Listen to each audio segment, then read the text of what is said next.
Hi everyone, it's Melissa, and today I am going to share with you some beautiful picture books. I have a 4-year-old daughter, and I don't know why it's never occurred to me before now to make a video about picture books. We have a lot of them. As a bookish person, I buy my daughter books for her birthday, Christmas, like every occasion where a gift is traditional. I will get her a book. I also encourage family members to give her books when they're looking for something to get her for a holiday. So we have a lot of picture books. I'm also very interested in children's books, generally speaking. Even before I had a kid, you know, I was the aunt who always gave books as presents. I'm still the aunt who always gives books as presents. Anyway, I thought I would share with you books that are really beautifully illustrated or have like interesting illustrations, because I figure there are probably some of you out there who have young people in your life, whether they are your own kids or nieces and nephews or little cousins or whatever, who might be looking for gift ideas in the future. And when I'm giving a book as a gift, I really feel strongly about it also being beautiful. So these are not necessarily my favorite picture books, but I do think they are beautiful.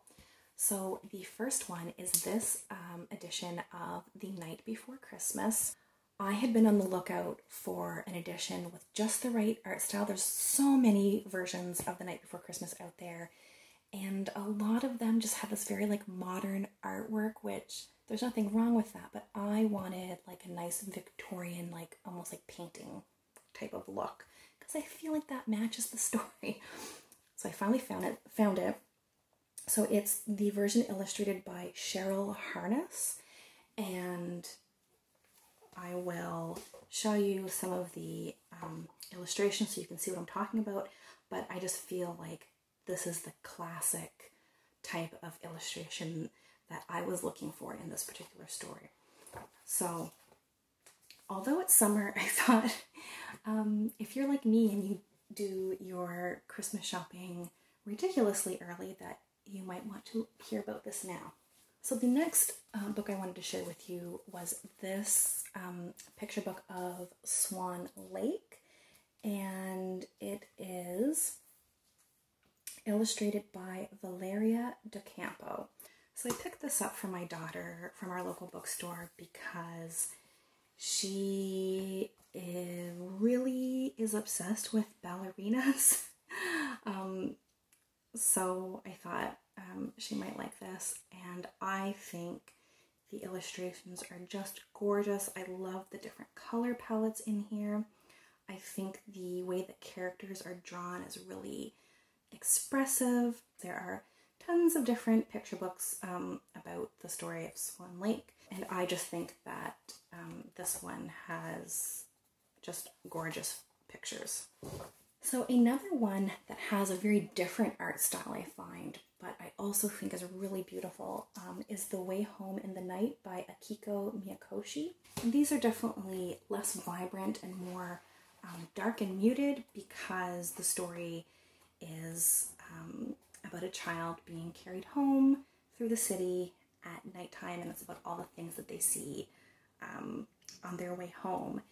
And so it's a little dark, almost like out of focus looking. You can almost like see the canvas texture in the pictures, and I really like that. And I think it's just a different art style that I don't often see in children's books, but I think it fits the story so well, and I just think the artwork is amazing. The next one I want to share with you is, I think, really interesting way to do illustrations. It's The Paper Crane by Molly Bang, and instead of drawings, she's done like 3-dimensional pictures with cut out pieces of paper and other fabrics and materials, and taken pictures of them. And it fits the story perfectly, because this is about a man who comes into this restaurant and folds this paper crane who can come to life and dance for the customers. And I just love how she uses different materials and textures. Like you can see, it looks like she's used real tinfoil for the metal on the stools. In the scenes where people are dancing at the restaurant, you can see some different fabrics and like almost like crepe it looks like for the different clothing items, and some of the people have like bits of yarn or cotton or other things for their hair. And yeah, I am just in love with her use of like paper and other materials to make the illustrations for this book. I thought it was such a neat idea. So the next couple of books definitely have a theme. If you're new here, I work for an environmental organization and I have been an outdoor educator for many, many years. I spend a lot of time outdoors with children, and I love a children's book that depicts nature and like connecting with nature. And when they have beautiful illustrations of nature to boot, then I'm all in. So I'll share a couple of those with you. The first one is Finding Wild by Wagner, Lloyd, and illustrations by Abigail Halpin. And this is a really cute story about a couple of kids who are trying to find wild places, and they live in the city. You know, they find a little park trail, or, you know, they go to the beach, they find a meadow. It also has some like pictures of them camping, but then it brings you back to the city, where it kind of reminds you that even in the city there are wild places, and they find this like little kind of like courtyard garden thing. Anyway, I think the pictures of nature are just really gorgeous. I love the colors. I love the artwork. I think it's really, really sweet. The next one is Over and Under the Snow by Kate Messner and illustrations by Christopher Silas Neal. I know there are more books in the series. I gave one to my niece, and I think it was maybe something about dirt and soil. It was like gardens and soil, gardens and dirt. I don't know. It was about gardening. This one is about wildlife during winter. So in the story, a child and their father go cross-country skiing through the woods, and they see all the different signs of animals, hibernating animals, or like deer tracks, and it talks about all the different ways that animals live during the winter. And I just really like the art style, and I also like the content as well, and I enjoy the fact that at the back of the book there's also just short little blurbs about all of the different wildlife that was mentioned in the book, with some more facts about them and about how they live in winter. And my daughter also really likes this book. So the next one also has really nice nature illustrations, and that's I Give You the World by Stacey McCleary, illustrated by Carmen Saldaña. And I mean, the word for this is just sweet. I just look at these pictures and I want to go romp in a field somewhere. It just really makes all of these different things that they're talking about in the book come to life. And I like that it brings a sense of like joy and gratefulness regarding like the natural things in the world and how those are gifts to us to be cherished. This is also something I would call very sweet and very cute, both in terms of story and in terms of the art style. So this is Sweetest Kulu by Celina, Kalluk, and illustrated by Alexandria Neonakis.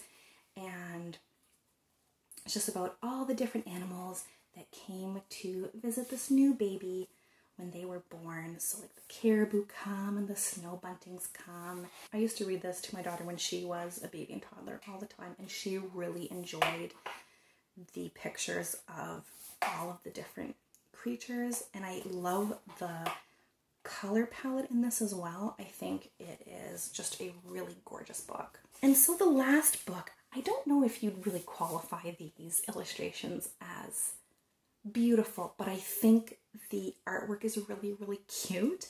But it's this Back to the Future book, illustrated by Kim Smith.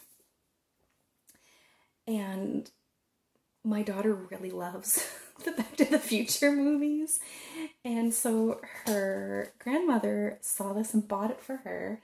And I just really love the art style. It's very like cartoony, but I like how the artist has drawn the characters, and they're very like action shots almost, and they're very like dynamic drawings, and I just think that it is a super cute adaptation of the Back to the Future movie, and we read this one quite often. So those are just a few beautifully illustrated picture books that I wanted to share with you. If you have any recommendations for picture books that have really gorgeous pictures, I would love to hear them. I clearly have a problem collecting children's books, but